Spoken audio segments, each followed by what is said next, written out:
Hello l'équipe, comment ça va? Le rap français a décidé d'être hyper productif avant l'été, donc vous voyez un peu plus ma tête que d'habitude. Ninho. Sujet qu'on a déjà abordé sur la chaîne avec l'album Réfé. C'est d'ailleurs là qu'on voit que je suis là depuis trop longtemps. Lors de notre analyse il y a 2 ans, on expliquait comment Ninho prouvait qu'il était devenu le patron du rap français. Mais avec son nouvel album Henny, la communication et l'approche est légèrement différente. Alors, spoiler alert, dans cette vidéo, il va y avoir 2 parties, comme à l'époque de la vidéo sur Réfé. Il y a l'analyse classique qui est du coup celle-ci, et il y a une deuxième partie autour de la release party, parce que là, au moment où je tourne, genre il est mardi matin, 7h, voilà, je suis un peu fatigué. Et je vais rajouter une petite partie autour de la release, parce que nous avons été conviés par le label Rec 118. D'ailleurs, merci à eux pour la confiance. Trêve de bavardage et rentrons tout de suite dans le vif du sujet. Je suis Fid et tu es dans Focus, les seules vidéos qui analysent comment tu écoutes la musique avec tes yeux. C'est parti. Je veux qu'on me regarde mais je peux plus me les voir. Y'a que l'image qui compte. Focus. Y'a que l'image qui compte. Focus. Y'a que l'image qui compte. Focus.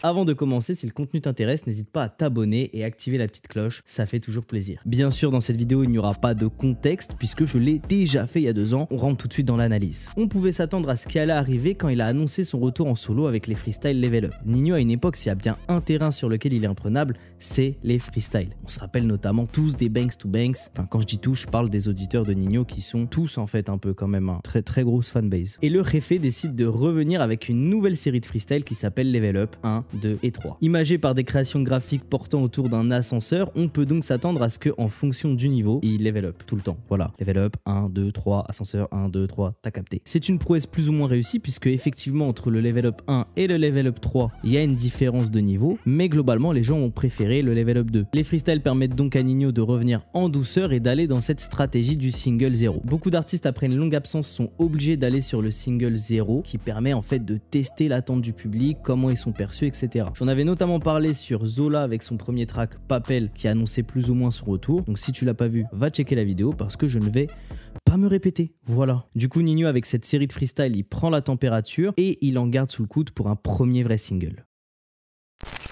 Après avoir réanimé une hype autour de lui, Ninho décide de passer à la vitesse supérieure en sortant le premier single, 25G. Véritable montée en puissance autant musicale que visuelle, Ninho paraît assez sûr de lui et c'est d'ailleurs avec ce track qu'il va annoncer l'album. Ce que je trouve intéressant, c'est le nom de l'album qui s'appelle du coup Henny et la DA visuelle où c'est Ninho adulte qui se regarde étant enfant. Une manière de dire qu'après être devenu le Réfé, Ninho a dû faire une rétrospective. Et c'est d'ailleurs dans cette communication que les freestyles s'intègrent parfaitement. Il y a une sorte de retour aux sources. Qu'est-ce qui a fait son succès? Comment il en est arrivé là? Je pense même sans trop dire de bêtises que les thèmes abordés seront les suivants. La réussite avec ses avantages et ses inconvénients. Mais Ninho reste Ninho. Il doit encore prouver que c'est le patron après cette absence. Mais du coup, comment va-t-il s'y prendre? Ninho a fini le jeu du rap français depuis quelques années maintenant. Du coup, sur cet album, il décide de partir à la conquête du rap anglophone. Je voulais dire rap US, mais il y a Central C dans les featuring et il est anglais, donc anglophone. Central C, Lil Baby ou encore O'Malley sont annoncés sur le projet Henny. Dans la communication, on peut voir ça comme l'accomplissement du jeune Ninho qui a toujours voulu faire partie des grands et qui aujourd'hui, en fait, il fit même plus avec les Français, il fit avec des quinries le mec. En revanche, dans les faits, plusieurs artistes se sont déjà essayés à ce coup-là et ça a plus ou moins marché. En vérité, peu d'artistes français arrivent à créer quelque chose d'intéressant musicalement avec des Américains ou des Anglais. Il y a des exemples, mais il n'y en a pas énormément. Donc Ninho va-t-il réussir à passer ce cap? Réponse dans l'album. Après, musicalement, que ce soit bien ou pas, ce qui va exploser à coup sûr, ce sont ses chiffres de vente streaming. Je sais pas si vous vous rendez compte. Les morceaux de Ninho seront référencés dans le catalogue de Lil Baby, O'Malley, Central C et peut-être d'autres. C'est une dinguerie. Ça représente un nombre d'auditeurs. J'ai pas le chiffre en tête, mais c'est un truc de ouf. Donc je peux assurer que les chiffres de vente de la première semaine de Ninho seront folles. Parce que déjà c'est Ninho, mais en plus il y a ce facteur de il va être référencé dans le catalogue des Américains, etc. Il va être en concurrence avec là-bas le mec. Il est plus ici. Après bon, en termes de stratégie d'expansion, ça s'arrête là. Enfin c'est déjà très bien, mais il va pas aller plus loin sur ce terrain-là. Il va vraiment garder sa présence avec le public français. Je dirais même que comme tout bon patron, il est généreux avec son public, ou du moins ses collaborateurs. Tout commence avec la série de freestyle qui lui permet d'être actif et de donner de la musique en quantité à sa fanbase, mais ça ne s'arrête pas là. La plus belle preuve de remerciement qu'il donne à son public, c'est sans doute la précommande. Ceux qui achètent un CD avec un t-shirt sont automatiquement conviés à la release party de Ninho. Je sais pas si vous vous rendez compte, c'est une dinguerie. Ça incite à la consommation de merchandising et de CD physiques, et en plus de ça, le public est remercié d'avoir fait cet achat. Et ils peuvent rencontrer Ninho dans un cadre peut-être un peu plus privé, pas sur un Bercy complet. Mais du coup, transition parfaite, je suis en train de parler de la release. Mais que vaut cette release? C'est la partie 2 de la vidéo. Alors, la release party sur Eni était vachement différente de celle de Réfé. On a vraiment eu le sentiment que l'événement était pour remercier son public. Là où Réfé ressemblait à une sorte de grande réunion qui mêlait l'industrie, les influenceurs et le public. Tous ceux qui avaient précommandé devaient avoir le dress code autour de l'album pour pouvoir entrer. Et le résultat était vachement impressionnant, je vous laisse voir par vous-même en images. Autre point intéressant, Rec 118 a réussi à créer une expérience assez sympa puisqu'on pouvait écouter des extraits de l'album au casque en exclusivité, dont certains featuring attendus.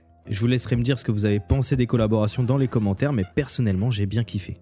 Et ce qui a pour moi fait la différence dans cette release party, c'est ce qui a été vraiment proposé. Habituellement, les lieux sont des petites salles de concert ou des boîtes de nuit. Là, nous étions à la scène musicale avec une capacité de 2000 personnes. Ninho n'est pas venu pour délivrer 15-20 minutes de show comme ce qui se fait habituellement, mais nous avons quasiment eu le droit à un vrai concert d'une durée de 45 minutes, mélangeant des exclus et des classiques.